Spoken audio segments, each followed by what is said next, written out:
Welcome to world of love stories. मैं हूं आपकी स्टोरी टेलर रू एंड आप सुन रहे हैं कॉन्ट्रैक्ट मैरिज एपिसोड 11। इसके प्रीवियस पार्ट में आपने सुना कि अनाया और आकृति की शादी हो चुकी थी, जिसके बाद ये दोनों भी घर आ जाते हैं। घर आने के बाद जो अनाया है वो आकृति के साथ उसके रूम में जाती है। आकृति चेंज करती है और उसके बाद बेड पर जाकर लेट जाती है। आकृति की आंखों से आंसू गिरते रहते हैं और यहाँ जो अनाया है वो अपना काम करने लगती है। जिसके बाद जो अनाया है वो अपना काम कर रही थी। आकृति उठती है और अनाया के पास जाती है और उसका फ़ोन लेती है और उसके पापा को कॉल करती है। उसके पापा नहीं आने वाले थे पर अनाया उन्हें मनाती है। जिसके बाद जो आकृति है वो रेडी हो जाती है और अनाया भी यहाँ रेडी हो चुकी थी। अब आगे सुनते हैं। अनाया जो है वो आकृति को देखती है। आकृति मिरर के सामने खड़ी हुई थी और जो आकृति है वो बेइंतहा खूबसूरत लग रही थी।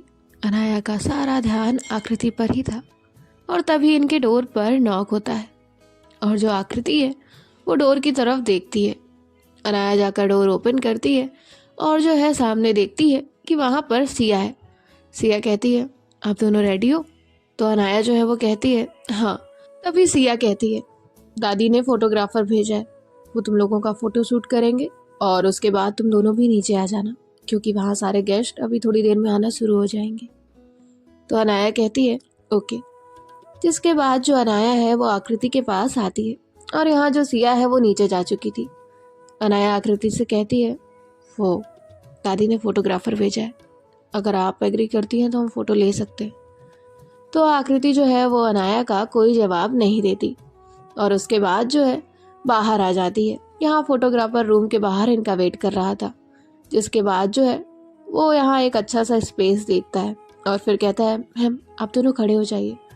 अनाया और आकृति वहाँ खड़े हो जाते हैं। तभी जो फोटोग्राफर है कहता है, मैम आप मैम की कमर पर हाथ रखिए एंड आप अनाया मैम की तरफ देखिए। अब अनाया जो है वो थोड़ी सी अनकंफर्टेबल हो रही थी और यहाँ आकृति के चेहरे पर कोई एक्सप्रेशन नहीं थे। आकृति बिल्कुल चुप हो गई थी, या यूँ कहें आकृति पूरी तरह से अकेली पड़ गई थी। तभी जो अनाया है वो कहती है, नॉर्मल फोटोशूट नहीं हो सकता क्या? तभी फोटोग्राफर कहता है, मैम ये तो कपल फोटोशूट है ना, एंड कपल्स में तो इतना होता है। अब अनाया जो है वो कुछ नहीं कहती। तभी वहाँ पर दादी आ जाती है और दादी कहती है, बेटा फोटो क्लिक हो रही है या नहीं हो रही है? तो फोटोग्राफर कहता है, हाँ दादी मैं पोज ही बता रहा हूँ, पर मैम करना नहीं चाह रही। तभी अनाया जो है वो दादी को देखती है। दादी कहती है, अनाया। यहाँ आकृति के चेहरे के एक्सप्रेशन बदल जाते हैं। आकृति जो है वो हल्का सा स्माइल करती है सिर्फ दादी की वजह से। तभी अनाया कहती है, वो दादी रहने देते ना, इसकी क्या ज़रूरत है? अनाया इसलिए मना कर रही थी क्योंकि पहला वो अनकंफर्टेबल थी और दूसरा वो आकृति को भी अनकंफर्टेबल नहीं करना चाहती थी। तभी दादी कहती है, तू मेरे लिए फ़ोटो शूट नहीं करा सकती? तो अनाया जो है वो आकृति की तरफ देखती है और धीरे से कहती है, प्लीज़ दादी के लिए। तो आकृति कहती है ओके। तभी दादी कहती है, तुम लोग जल्दी से आओ, मैं तब तक नीचे जा रही हूँ। और दादी वहाँ से चली जाती है। यहाँ फोटोग्राफर कहता है, मैम आप उनकी कमर पर हाथ रखिए एंड आकृति मैम आप अनाया मैम की आंखों में देखिएगा। अनाया जो है वो सेम करती है जैसा फोटोग्राफर ने कहा था। उसके हाथ जो है वो शेक कर रहे होते हैं, लेकिन फिर भी जो अनाया है वो आकृति की कमर पर हाथ रखती है। उसकी कुछ उंगलियां उसकी कमर को छू रही थी। यहाँ आकृति को कुछ फील नहीं होता है, वो बस अनाया की तरफ देख रही थी जैसा फोटोग्राफर ने कहा था। और तभी वो कहता है, मैम आप उन्हें देखते हुए ज़रा सा स्माइल करिए ना। तो आकृति हल्का सा स्माइल करती है। यहाँ अनाया जो है वो आकृति की आंखों में देख रही थी। अनाया को आकृति की आंखों में गुस्सा, नफरत, शिकायत, गिला, शिकवा, दर्द, तकलीफ सब कुछ दिख रहा था सिवाय प्यार के। और प्यार होता भी क्यों, क्योंकि ये तो एक समझौता था। अब आकृति जो है वो अनाया की आंखों में देख रही थी, लेकिन अनाया की आंखें कुछ ऐसी थी जो अपने दिल का हर हाल आंखों से बयां कर सकती थी। उसकी आंखों में उसके हर एक जज्बात दिख जाते थे। जैसे ही फोटोशूट खत्म होता है, अनाया तुरंत ही अपनी नज़रें आकृति की नज़रों से हटाती है। आकृति भी अनाया से दूर हो जाती है। फोटोग्राफर वहाँ से चला जाता है और जो अनाया है वो आकृति से कहती है, सॉरी तो आकृति जो है वो कहती है इट्स ओके। अब जो अनाया और आकृति हैं वो स्टेयर्स से नीचे आ रहे होते हैं। यहाँ दादी स्टेयर्स के पास खड़ी होकर उनका इंतजार कर रही थी। तभी दादी जो है वो कहती है, अरे तुम लोगों की शादी हुई है, इतना दूर दूर क्या चल रहे हो? अनाया, उसके पास आओ। तो दादी को दिखाने की वजह से अनाया को उसके पास जाना पड़ता है। अब अनाया आकृति के बिल्कुल कदम से कदम मिलाकर चल रही थी। ये लोग नीचे आते हैं। अनाया जो है वो वहाँ से सिया के पास चली जाती है और जो आकृति है वो दादी के पास खड़ी हो जाती है। थोड़ी देर में वहाँ पर 1 बाय 1 गेस्ट आने लगते हैं। अनाया के कुछ फ्रेंड्स आने लगते हैं। अनाया जो है उन सब से बातें करने में बिजी हो जाती है और यहाँ जो दादी है वो आकृति को सबसे इंट्रोड्यूस करा रही होती है। जिसके बाद जो है आकृति के पापा वहाँ आते हैं। आकृति की आंखें उन्हें देखकर चमक उठती हैं। आकृति जो है वो अपने पापा को देख रही थी। तभी आकृति के पापा जो है वो उसके पास आते हैं, दादी से मिलते हैं, उन्हें नमस्ते करते हैं और उसके बाद जो है आकृति को हक करते हैं। आकृति वहाँ अपने पापा को देखकर बहुत खुश हो जाती है। वहीं दूसरी तरफ जो अनाया है वो सिया से बात कर रही थी, लेकिन उसकी नजरें आकृति पर ही थी। अब पूरे 5 घंटे बाद आकृति को मुस्कुराता देखकर अनाया को अच्छा लगता है। उसके चेहरे पर जो स्माइल थी अनाया को दिल में सुकून पहुंचा रही थी। यहाँ सिया जो है वो अनाया से कहती है, तेरा ध्यान किधर है? और उसके बाद वो अनाया की नजरों का पीछा करती है। अनाया आकृति को देखकर स्माइल कर रही थी। तभी जो सिया है वो कहती है, अनाया। तो अनाया अपने होश में आती है और कहती है, हाँ। तभी सिया कहती है, भाभी को देखकर स्माइल कर रही है। तो अनाया कहती है, देख, तुझे सारी चीज़ें पता है, दादी को नहीं पता है, वो तो मुझे भी पता है, लेकिन तू तो एटलीस्ट बनने का नाटक मत कर। तभी सिया कहती है, और जो तू अभी देखकर उन्हें मुस्कुरा रही थी उसका क्या? तो अनाया कहती है, वो तो जस्ट मैं ऐसे ही देख रही थी, वो अपने पापा को देखकर खुश हो गई ना, बस इसलिए। तो सिया कहती है, मतलब उनकी खुशी से तुझे खुशी हो रही है?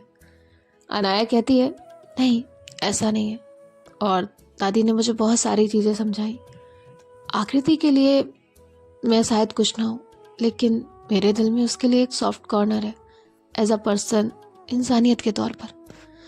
तो तभी सिया जो है वो कहती है, ठीक है, मान लेती हूँ।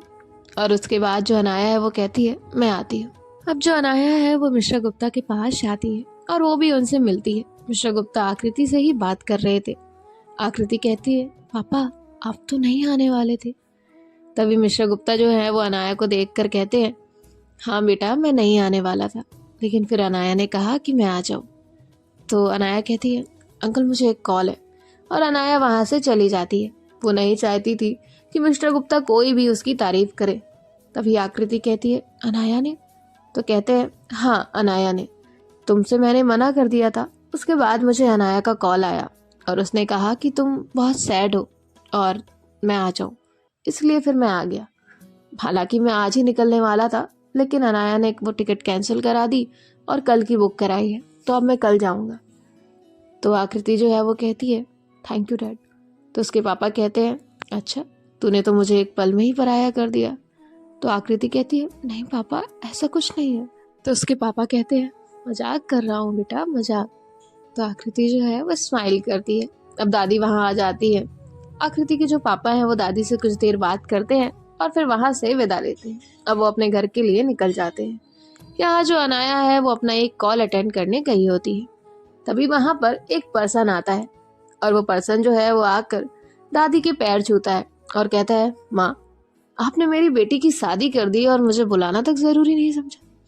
तभी दादी की नज़र उस पर्सन पे जाती है और वो कोई और नहीं, उनका बेटा यानी कि अनाया के पापा थे। दादी कहती है, तू यहाँ क्या कर रहा है और क्यों आया है तू यहाँ? तभी जो अनाया के पापा हैं वो कहते हैं, अरे क्यों आया हूँ? क्यों माँ, आपको तो मुझे देखकर खुश होना चाहिए। मैं तो अनाया की खुशियों में शामिल होने आया हूँ, उसे आशीर्वाद देने आया हूँ, उसकी नई जिंदगी शुरू होने वाली है। तो दादी जो है वो कहती है, तुझे कोई ज़रूरत नहीं है उसकी ज़िंदगी में आने की, तू बहुत पहले जा चुका है और आज भी चला जा। अगर उसने तुझे यहाँ देख लिया तो अच्छा नहीं होगा। और वो वहाँ पर गुस्सा होने लगती है। तभी जो सिया है वो दादी के पास आती है और कहती है, दादी आप रिलैक्स हो जाइए, मैं अभी सिक्योरिटी को बुलाती हूँ। अब अनाया के पापा जो हैं वो आकृति को देखते हैं। आकृति के ड्रेसिंग सेंस से कोई भी अंदाजा लगा सकता था कि शादी आकृति की ही हुई है अनाया के साथ। तभी वो कहते हैं, तुम हो वो जिसने अनाया से शादी की है? तो आकृति कोई जवाब नहीं देती। तभी कहते हैं, तुम्हें पूरी दुनिया में एक ही लड़की मिली? अरे अगर तुम्हें किसी लड़की से शादी करनी थी तो कोई अच्छा ढूंढ लेती, जरूरी है कि तुम उससे शादी करती? कितनी बदतमीज, बेकार, निहायती बेगैरत लड़की है वो। उसका तो फिर भी ठीक है, समझ आता है, लेकिन क्या तुमने उससे पैसों के लिए शादी की है?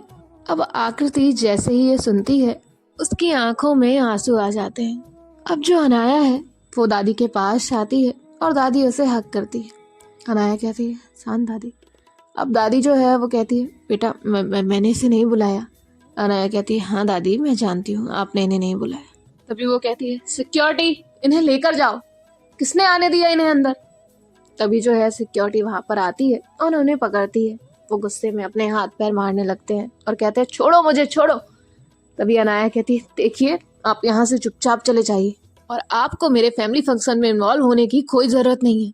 जिससे आप ये बात कर रहे थे ना कि पैसों के लिए उसने मुझसे शादी की है, वाइफ है वो मेरी, उसके बारे में एक लफ्ज नहीं सुनूंगी।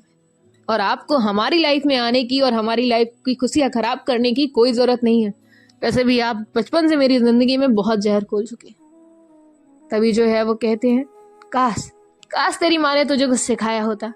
तभी अनाया जो है वो रख के उन्हें एक थप्पड़ मारती है और कहती है, मिस्टर मेहरा आप अपनी हद में रहिए, आप मेरी माँ के खिलाफ एक लफ्ज भी नहीं बोल सकते। और अनाया जो है वो कहती है, सिक्योरिटी लेकर जाओ इन्हें। वहां से सिक्योरिटी जो है वो उन्हें पकड़ती है और बाहर लेकर चली जाती है। यहाँ अनाया जो है वो बहुत ही ज़्यादा गुस्से में थी। अनाया अपने रूम में जाती है और वहाँ डोर लॉक कर देती है।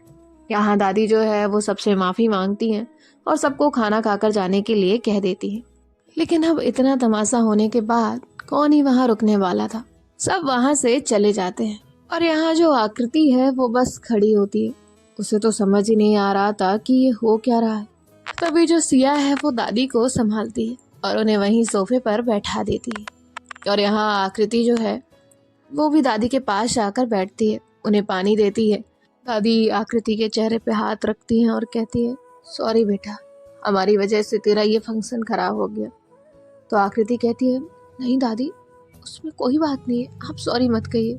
तभी सिया की नज़र जाती है कि अनाया सीढ़ियों से जल्दी जल्दी नीचे उतर कर आ रही है। सिया जो है वो अनाया के पास आती है, अनाया उसे दूर करती है और वहाँ से बाहर निकल जाती है। बाहर जाकर अपनी कार लेती है और जो है वहाँ से चली जाती है। यहाँ दादी जो है वो अनाया को रोकने की बहुत कोशिश करती है। वो आवाज़ लगा रही थी, अनाया बेटा सुन तो, बेटा रुक जा। लेकिन अनाया वहाँ से जा चुकी थी और जो दादी हैं वो अब बैठकर रोने लग जाती हैं। आकृति और सिया उन्हें शांत करा रहे थे और यहाँ सिया जो है वो दादी से कहती है, दादी प्लीज़ शांत हो जाइए, मैं कॉल करती हूँ। सिया जो है वो अनाया को कॉल करती है। अनाया कॉल पिक नहीं कर रही थी और अनाया खाली रोड पर बहुत फास्ट ड्राइव कर रही थी। अब यहाँ जो सिया है उसे उसके घर से कॉल्स आते हैं और सिया को ना चाहते हुए भी अनाया के यहाँ से जाना पड़ता है। अब यहाँ बाकी रह गए थे दादी और आकृति। दादी जो है वो अपना फ़ोन निकालती है, अनाया को कॉल कर रही होती है, लेकिन अनाया कॉल पिक नहीं कर रही थी। दादी जो है वो बहुत परेशान होने लगती हैं। तभी जो आकृति है वो कहती है, दादी प्लीज़ आप शांत हो जाइए, सब ठीक हो जाएगा, आ जाएंगी अनाया वापस। तो दादी जो है वो कहती है, नहीं बेटा, वो बहुत हर्ट है। तभी आकृति कहती है, पर दादी ऐसा हुआ क्या था?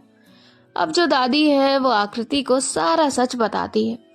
जो अनाया के फादर है उनकी और अनाया की मॉम की कभी भी आपस में नहीं बनती थी। अनाया की मॉम बहुत ज़्यादा अच्छी थी, लेकिन अनाया के डैड वहीं उनसे बिल्कुल अपोजिट थे। वो हर बात में अनाया की मॉम को नीचा दिखाया करते थे, हर बात में उनकी डिसरिस्पेक्ट किया करते थे और रोज ड्रिंक कर कर आकर उनकी मॉम से लड़ाई किया करते थे। आकृति ये सब सुन रही थी, उसकी आंखों से आंसू गिर रहे थे और अनाया जो है वो बहुत छोटी हुआ करती थी। दादी उसे बता रही थी कि अनाया जैसे जैसे बड़ी हो रही थी इनके झगड़े और बढ़ रहे थे। अनाया को सारी चीज़ें समझ आ रही थी और अनाया के जो फादर है वो अनाया पर बिल्कुल भी ध्यान नहीं देते थे। अनाया जब 12 साल की थी जब अनाया की मॉम की डेथ हो गई थी और वो डेथ एक एक्सीडेंट थी और उस एक हादसे ने अनाया की पूरी लाइफ बदल के रख दी और तब से उसे ये शादी और शादी के वर्ड से पूरी नफरत हो गई थी। लेकिन बेटा, मेरी जिद की वजह से अनाया ने शादी के लिए हाँ किया। अब यहाँ आकृति को अनाया के उस कॉन्ट्रैक्ट का दूसरा पहलू पता चलता है। वो दादी के लिए ये सब कर रही थी वो तो पता ही था, लेकिन साथ ही साथ अनाया को शादी वर्ड से और शादी से कितनी नफरत है वो आकृति को आज पता चल रहा था। आकृति जो है वो सारी चीज़ें सुनती है और उसके बाद दादी को उनके रूम में छोड़ कर आती है और फिर दादी को वो सोने के लिए कह देती है। अब जो आकृति है वो बाहर आकर काउच पर बैठ जाती है और दादी ने जो भी बातें अनाया के बारे में बताई थी उनके बारे में सोचने लग जाती है। आकृति के माइंड में दादी की कही हर एक बात घूम रही थी। ऐसा नहीं था कि आकृति के दिल में अनाया के लिए कोई फीलिंग थी, लेकिन जो मन ही मन वो अनाया के लिए गुस्सा और नफरत बनाकर रख रही थी वो खत्म हो जाती है और आकृति अनाया के बारे में सोचने लगती है। कभी कभी क्या होता है ना कि हम इंसान को उसके कुछ एक्शन से जज कर लेते हैं, उसकी इसके पीछे की क्या कहानी है वो जानना ही नहीं चाहते और उसके लिए अपने मन में अलग ही धारणा बना लेते हैं, जो कि हम में से किसी को नहीं करना चाहिए। उसके पहले की क्या कहानी है, सिक्के का दूसरा पहलू भी हमेशा जान लेना चाहिए और तब कुछ सोचना चाहिए। और आकृति जो है अब वो सारी चीज़ें वहीं छोड़ देती है और फिर अनाया को कॉल करती है। यहाँ अनाया के फ़ोन पर आकृति का नंबर फ्लैश होता है और अब जो अनाया है वो कार का ब्रेक लगाती है, कार साइड में खड़ी करती है और देखती है कि बार बार आकृति का फ़ोन आ रहा है। और फिर अनाया जो है वो कार से बाहर निकलती है, पानी की बोतल निकालती है और जो है अपना फेस वॉश करती है और फिर फेस वॉश करने के बाद जो है वापस से कार में आकर बैठती है और कार जो है वो घर की तरफ ले लेती है। यहाँ जो आकृति है वो फ़ोन वापस से रख देती है क्योंकि अनाया ने उसका कॉल रिसीव ही नहीं किया था। अब आकृति वहीं काउच पर वेट करते करते सो जाती है। यहाँ जो अनाया है वो काफ़ी दूर चली गई थी, जिसके बाद जो है वो 1 से 1.5 घंटे में वापस से घर पहुँचती है। घर पहुँचकर अपनी कार पार्क करती है और फिर जो है घर के अंदर जाती है। घर के अंदर जाकर देखती है कि जो आकृति है वो वहीं काउच पर सोई हुई है। अब अनाया जो है वो उसके पास जाती है, वो आकृति को जगाना चाहती थी। वो अपना हाथ जो है वो आकृति के चेहरे तक लेकर जाती है, लेकिन फिर वो उसे नहीं जगाती और वहाँ से अपने रूम में जाती है, ब्लैंकेट लेकर आती है और आकृति को ब्लैंकेट से कवर करती है ताकि उसे सर्दी ना लगे। जिसके बाद जो अनाया है वो वहाँ से अपने रूम में चली जाती है। रूम में जाने के बाद अनाया चेंज करती है और बेड पर लेट जाती है। अनाया बस करवटें बदल रही थी पर नींद तो अनाया को आ नहीं रही थी। अब यहाँ आकृति की नींद खुलती है। वो देखती है कि उसके ऊपर किसी ने ब्लैंकेट डाला हुआ है। आकृति इधर उधर देखती है पर उसे वहाँ कोई भी नज़र नहीं आता। आकृति देखती है कि डोर जो है वो खुला हुआ है। तभी वो वहाँ बाहर जाकर देखती है तो अनाया की कार खड़ी हुई थी। आकृति जाकर डोर लॉक करती है और उसके बाद जो है ऊपर अपने रूम में जाती है। जब वो रूम में जाती है तो देखती है कि अनाया बेड पर लेटी हुई है। आकृति वहीं जाकर अपना ब्लैंकेट रखती है और उसके बाद अनाया के पास जाकर खड़ी हो जाती है।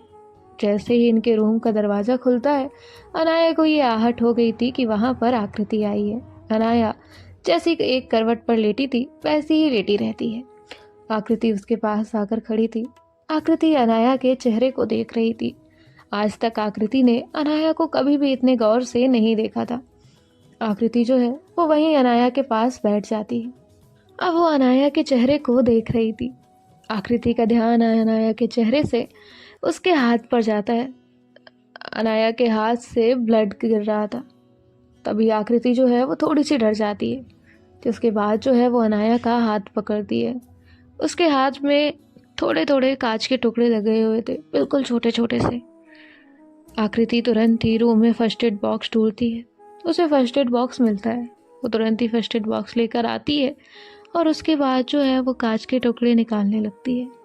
उसे निकालते हुए उसने अपनी आंखें कस के बंद की हुई थी। उससे कभी भी किसी को तकलीफ में नहीं देखा जाता था, मतलब किसी का ब्लड नेवर। और आकृति जो है वो अपनी आंखें बंद कर कर बैठी हुई थी और धीरे धीरे वो कांच के जो टुकड़े थे वो निकालने की कोशिश कर रही थी। यहाँ अनाया को भी महसूस हो रहा था कि आकृति ने उसका हाथ पकड़ा हुआ है और वो क्या कर रही है, लेकिन अनाया ना ही जागती है और ना ही उठने की कोशिश करती है, ना आकृति को मना करती है। आकृति कांच के टुकड़े निकालती है, कॉटन से उसे साफ करती है और वहाँ पर ऑइंटमेंट लगाती है। जिसके बाद जो है वो फर्स्ट एड बॉक्स रख कर आती है और जो उसने कांच के टुकड़े हटाए थे उन्हें डस्टबिन में डालती है और फिर अनाया के पास आकर बैठ जाती है। अनाया के सिरहाने बैठते ही आकृति जो है उसकी आंखों से आंसू गिरने लगते हैं और वो अनाया से कहती है, आई एम सॉरी, मैंने तुम्हें हमेशा से गलत समझा। मैंने हमेशा तुम्हें नीचा दिखाना चाहा और तुम्हें ही अपनी सिचुएशन के लिए ब्लेम किया, इस कॉन्ट्रैक्ट मैरिज के लिए ब्लेम किया। I felt as a person, sorry Anaya. और जो आकृति है वहाँ से उठती है और फिर काउच पर जाकर लेट जाती है। अब आकृति जो है वो सो जाती है। अनाया अपनी आंखें खोलती है तो देखती है कि आकृति सो चुकी है। अनाया जो है वो वॉशरूम में जाती है और जो उसने कांच में हाथ मारा था उसे साफ करती है और उसके बाद जो है सिया को कॉल करती है। रात के 3:30-4 बज रहे थे। सिया कॉल पिक करती है और कहती है, तू आ गई घर? अनाया कहती है, हाँ। सिया कहती है, तू ठीक है ना? अनाया कहती है, ठीक हूँ। सिया कहती है, अनाया। अनाया कहती है, सिया उस टॉपिक को छोड़ दे। तो सिया जो है वो कहती है, ठीक, छोड़ दिया। जिसके बाद सिया उस बारे में कोई बात नहीं करती। अनाया अदर चीज़ों के बारे में बात करती है और कॉल कट कर देती है। जिसके बाद जो अनाया है वो भी बेड पर आकर बैठती है। उसे नींद तो नहीं आ रही थी, इसलिए वो अपना लैपटॉप उठाती है और अपना काम करने लग जाती है। यहाँ अब सुबह हो जाती है। आकृति की नींद खुलती है। वो देखती है कि अनाया जो है वहाँ बैठी हुई है और कुछ काम कर रही है। तभी अनाया जो है वो आकृति की तरफ देखती है कि आकृति उसे ही बड़े ध्यान से देख रही है। इन दोनों का आई कांटेक्ट होता है, जिसके बाद बिना बात किए ये दोनों भी एक दूसरे से अपनी अपनी नज़रें हटा लेते हैं। आकृति उठती है और शावर लेने के लिए चली जाती है। आकृति जो है शावर लेने के बाद बाहर आती है तो देखती है कि वहाँ पर अनाया है ही नहीं। इसके बाद जो आकृति है वो रेडी हो जाती है। यहाँ जो अनाया है वो दूसरे रूम में शावर लेने के लिए चली गई थी। अब वो शावर लेकर बाहर आती है और अपने रूम में जाती है। अनाया जो है वो बिना नॉक किए ही रूम में जाती है। तभी जो उसकी नज़र है वो आकृति पर पड़ती है। आकृति जो है वो साड़ी पहन रही थी। तभी वो टर्न करती है और कहती है, आई एम सॉरी, मैंने देखा नहीं। तभी आकृति का ध्यान जो है वो जाता है अनाया पर। अनाया वहाँ टर्न करके खड़ी हुई थी। आकृति कहती है, आई एम सॉरी, मैंने लॉक नहीं किया। तो अनाया जो है वो कहती है, आप रेडी हो जाइए, मैं जाती हूँ। तो आकृति जो है वो कहती है, मुझे आपकी एक हेल्प चाहिए। अनाया बिना टर्न किए हुए कहती है, क्या? आकृति कहती है, मुझे अच्छे से साड़ी पहनना नहीं आता है, क्या आपको आता है? तभी जो अनाया है वो कहती है, हाँ मुझे आता है, पर आपको ये साड़ी पहनने की एंड अदर फॉर्मेलिटीज़ करने की कोई ज़रूरत नहीं है। मैं दादी से कह दूँगी कि आप सूट में ज़्यादा कंफर्टेबल हैं। तो सुहानी जो है वो मन में ही बोलती है, मुझे पहननी है, आपको क्या प्रॉब्लम है? तभी अनाया कहती है, वो बेड पर मेरा फ़ोन है, क्या आप वो दे सकती हैं? तभी आकृति कहती है, पर मुझे साड़ी पहननी है और दादी को अच्छा लगेगा। हालांकि दादी कुछ कहेंगी नहीं, पर मैं नहीं चाहती उन्हें बुरा लगे। तो अनाया जो है इस बात पर कुछ नहीं कहती और कहती है, ओके। तो आकृति कहती है, आप मेरी हेल्प नहीं करेंगी? तभी जो अनाया है वो कुछ देर चुप रहती है और कहती है, कर दूंगी। और जो अनाया है वो अपनी आंखें बंद करती है और जिसके बाद जो है टर्न करती है और 4 कदम आगे लेती है और एग्जैक्ट जहाँ आकृति खड़ी थी वहाँ पहुँच जाती है। अब आकृति जो है वो अनाया को देख रही थी। आकृति कहती है, आपको कैसे पता मैं यहीं खड़ी हूँ? तो अनाया कहती है, देख लिया था, अपने कमरे में हर एक चीज़ पता है मुझे। जिसके बाद जो अनाया है वो कहती है, आपकी साड़ी मेरे हाथ में दीजिए। तो उसके कहने पर जो आकृति है वो वही करती है। जो साड़ी का पल्लू वो बना रही थी, प्लेट्स, वो पकड़ा देती है। अब अनाया जो है वो कहती है, ओके मैं करती हूँ। और जो अनाया है वो पहले पल्लू बनाती है और उसके बाद जो है उसके शोल्डर पर रखती है, वहाँ पर पिन लगाती है बिना देखे। और फिर उसके बाद जो है उसकी साड़ी कमर से ओपन करती है और फिर से प्लेट सही से बनाती है, क्योंकि सही से नहीं बनी थी। और उसके बाद प्लेट सही से बनाने के बाद वो आकृति से कहती है, इसे पकड़िए। तो आकृति जो है वो पकड़ती है। अनाया कहती है, अब इन करिए। तो आकृति कहती है, क्या? तो अनाया कहती है, इसे अंदर टक करिए, जैसे मैं सर्ट करती हूँ उस तरह। तो आकृति कहती है, अब जो है वो टक करती है। अब जो अनाया है वो साड़ी पहन लेती है और अपनी आंखें खोलती है और फिर साड़ी पहन अच्छे से लगाती है। जिसके बाद जो है वो अपनी एक नीज़ पर बैठती है और उसकी जो प्लेट्स है वो नीचे से सही करती है। और फिर उसके बाद जो है वो थोड़ा दूर खड़ी होती है, देखती है कि आकृति कैसी लग रही है। अनाया ने आंखें बंद करके भी आकृति को परफेक्टली साड़ी पहना दी थी। जिसके बाद जो है वो आकृति को देखती है और कुछ पल के लिए देखती ही रह जाती है। आकृति उस साड़ी में बेइंतहा खूबसूरत लग रही थी। अनाया का सारा ध्यान आकृति पर ही होता है। तभी आकृति जो है वो अपनी साड़ी को देख रही होती है और फिर वो अनाया को देखती है। अनाया उसे बहुत प्यार से देख रही थी। अब आकृति जो है वो थोड़ी सी अनकंफर्टेबल होती है और कहती है, हो गया ना? आकृति के इतना कहते ही अनाया का ध्यान अपने ख्याल से हटता है और वो कहती है, हाँ हो गया, मैं जाती हूँ। और ऐसे जो है वो आकृति के थोड़ा क्लोज होते हुए बेड से अपना फ़ोन उठाती है और वहाँ से चली जाती है। लेकिन अनाया के ऐसा करने पर आकृति की जो सांसें हैं वो कुछ पल के लिए बढ़ गई थी।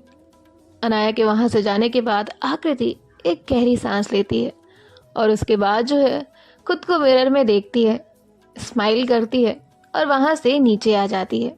यहाँ अनाया नीचे पहुँचती है तो दादी डाइनिंग टेबल पर बैठकर इनका ही इंतज़ार कर रही थी।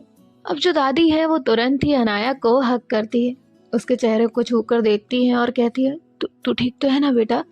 तो अनाया जो है वो कहती है, हाँ दादी ठीक हूँ मैं, रिलैक्स। अब देखिए, अब पुरानी बात छोड़ दीजिएगा, मुझे कल की कोई बात नहीं करनी है।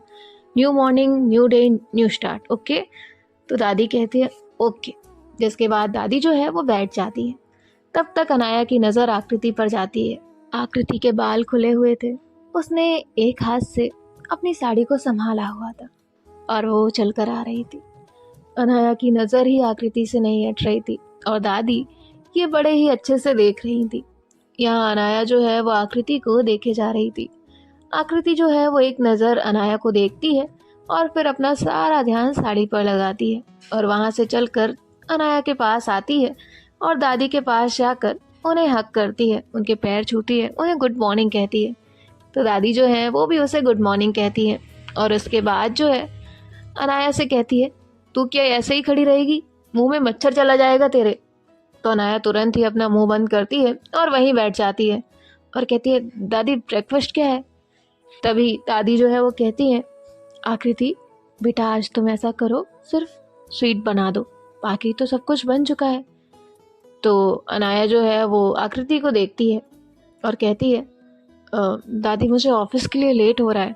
तो दादी कहती है, कोई लेट नहीं हो रहा है, मैंने तेरी असिस्टेंट को कॉल कर दिया है, 4 दिन की छुट्टी बोल दी है तेरी। अनाया कहती है, क्या? दादी कहती है, क्या क्या मत कर, 4 दिन की छुट्टी है तेरी। अनाया कहती है, मुझे तो बताया होता दादी। दादी कहती है, चुप। तो अनाया चुप हो जाती है, डाइनिंग टेबल पर बैठे बैठे प्लेट को देख रही थी। तो आकृति कहती है, जी दादी मैं अभी जाकर स्वीट बना देती हूँ। और उसके बाद जो है वो वहाँ से किचन में पहुँच जाती है। किचन में पहले से ही मेड खड़ी हुई थी, उन्होंने नाश्ता बना दिया था। अब जो आकृति है वो कहती है, आप मुझे सारा सामान बता दीजिए, मैं कुछ स्वीट बना देती हूँ। और उसके बाद जो है वो जल्दी से ही कुछ स्वीट बनाती है और उसकी रसोई की रस्म जो है वो पूरी करती है। और जो आकृति है वो स्वीट में हलवा बनाकर लेकर आई थी और वो वहाँ बाहर टेबल पर रखती है और अनाया को और दादी को वो सर्व करती है। दादी उसे भी बैठने के लिए कहती है, जिसके बाद जो आकृति है वो दादी के दूसरी तरफ वाली चेयर आगे करती है और उस पर बैठ जाती है। अब यहाँ सिया जो है वो भी घर में एंटर करती है और कहती है, दादी नाश्ता अकेले अकेले और मुझे बुलाया भी नहीं। तो दादी कहती है, जल्दी आ जा। अब सिया जो है वो तुरंत वहाँ पहुँचती है और अनाया के पास बैठ जाती है। दादी जो है वो सबसे पहले हलवा टेस्ट करती है और उसके बाद जो है आकृति की तरफ देखती है। आकृति भी दादी को ही देख रही थी। तभी दादी कहती है, बहुत अच्छा बना है। तो आकृति स्माइल करती है और उसके बाद जो आकृति है वो अनाया की तरफ देखती है। अनाया जो है वो अपना ब्रेकफास्ट कर रही थी। अनाया अभी तक हलवा टेस्ट ही नहीं करती। तभी दादी कहती है हलवा टेस्ट कर, उसे बता। सिया कहती है दादी ये बताए या ना बताए, मैं तो हलवा खाऊंगी, मैं तो इसीलिए आई हूँ। और वो जो है हलवा खाती है और कहती है भाभी बेस्ट, बहुत अच्छा बना है। अब आकृति की नज़र तो अनाया पर थी। अब अनाया जो है वो एक चम्मच हलवा खाती है और उसके बाद जो है उसे रख देती है और कहती है अच्छा है। अनाया का इतना फीका रिस्पॉन्स देखकर आकृति को बड़ा गुस्सा आता है, क्योंकि उसने बहुत मन से बनाया था। तभी दादी कहती है बस अच्छा है। तो अनाया कहती है दादी आपको तो पता ही है ना मैं बहुत कम स्वीट खाती हूँ। तो सिया कहती है भाभी आप इस पर ध्यान मत दीजिए, हलवा बहुत अच्छा बना है। तो आकृति जो है वो एक फेक स्माइल करती है। उसका सारा ध्यान तो अनाया पर ही था। अब अनाया जो है वो ब्रेकफास्ट खत्म करती है और उसके बाद वहाँ से जाने लगती है। दादी कहती है कहाँ चली? अनाया कहती है आप ऑफिस तो जाने नहीं देंगी, घर से ही काम कर लूँ। तो दादी कहती है तू नहीं मानेगी। अनाया जो है वो दादी के पास आती है, उन्हें हक करती है और कहती है नहीं मेरी गर्लफ्रेंड, नहीं मानूंगी, सच में बहुत काम है, आपने ऑफिस के लिए मना किया इसलिए नहीं जा रही हूँ, अब प्लीज़ अब मत रोकिएगा। और वो वहाँ से चली जाती है। जाते जाते वो सिया को बुलाती है। सिया भी वहाँ उसके साथ चली जाती है। यहाँ आकृति जो है वो थोड़ी सी अपसेट हो जाती है। दादी उसे देखती है और कहती है आकृति बेटा तुम क्यों उदास हो रही हो? तो आकृति कहती है कुछ नहीं दादी। जिसके बाद दादी जो है वो कहती है अपना हाथ आगे करो। तो आकृति अपना हाथ आगे करती है और दादी जो है वो अब अपना पर्स खोलती है और उसमें से वो बहुत प्यारे से कंगन निकालती है। आकृति के एक हाथ में पहनाती है और फिर दूसरे हाथ में, और कहती है बहुत प्यारे लग रहे हैं तुम पर, ऐसा लग रहा है तुम्हारे लिए ही बने हैं। तो आकृति जो है वो स्माइल करती है। दादी उसके गाल पे हाथ रखती है और कहती है थैंक यू बच्चा हमारी ज़िंदगी में आने के लिए। तो आकृति जो है वो कहती है दादी आप ऐसे क्यों थैंक यू कह रही हैं? मैं हमेशा बचपन से सोचती थी कि मेरी कोई दादी हो जो मुझसे बहुत प्यार करती हो। बचपन से तो नहीं मिली पर अभी मिल गई है, तो आप प्लीज़ थैंक यू मत कहिए। और ऐसे जो है वो दादी को हक करती है। अब दादी वहाँ से अपने रूम में चली जाती है और यहाँ जो आकृति है वो भी अपने रूम में जाने लगती है। जिसके बाद जो है वो वापस से रिटर्न आती है और दादी के पास जाकर बैठ जाती है। अब उसे तो पता था कि अनाया अपना काम कर रही है और वो रूम में जाकर बोर हो जाएगी, इसलिए वो दादी के पास जाकर ही उनसे बातें करने लगती है। सो गाइस देखते हैं कि नेक्स्ट पार्ट में क्या होगा। और हमारे सेकंड चैनल पर प्रोस्टिट्यूट गर्ल की स्टोरी आने वाली है, उसे सुनना मत भूलिएगा। जाकर चैनल सब्सक्राइब कर लीजिएगा और नोटिफिकेशन बेल को प्रेस कर लीजिएगा ताकि स्टोरी आते ही आपको तुरंत नोटिफिकेशन पहुंच जाए। तो बाय बाय, टेक केयर, ख्याल रखिएगा।